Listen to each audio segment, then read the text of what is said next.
Welcome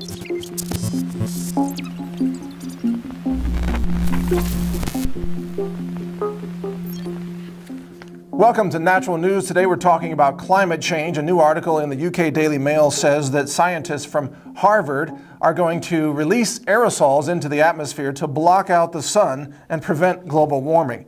Thank you for joining me. This is Mike Adams, the Health Ranger, editor of naturalnews.com. I'm also a critic of the climate change hoax because we know the NOAA faked a lot of the data. We also know that CO2 is loved by plants, and if we have more CO2 in the atmosphere, more plants will grow, food will grow more easily, and reforestation will happen more rapidly. And finally, we know that CO2 is at one of its lowest levels now in the history of the Earth.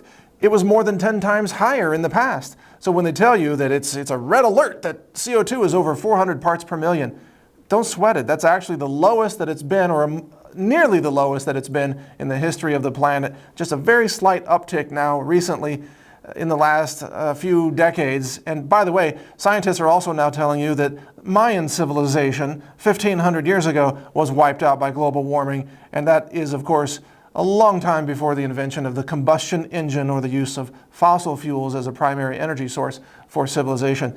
So now these scientists at Harvard are saying they're going to launch aerosols into the atmosphere and try to block the sun to stop global warming. This is the latest insanity from these global warming scientists, these climate change lunatics, who are going to screw up the entire planet for everyone. What if they get this wrong? What if their little pilot project is a, quote, success, and the federal government gives them, I don't know, $100 billion to do this on a massive planetary scale? What if they get it wrong? And the sun is blocked a little too much? Or what if there's a volcanic eruption that ejects all kinds of material into the atmosphere and blocks out the sun on top of the Harvard researcher sun blocking experiment, and we get too much blockage of the sun? And what happens then? Well, it's called global famine, massive collapse of human civilization, worldwide starvation, collapse in the food supply, and so on. It's happened before. In fact, it's documented in human history. Large volcanic eruptions have been followed by dimming of the sun, the reduction of solar energy that reaches the Earth's surface, in other words, and has resulted in a collapse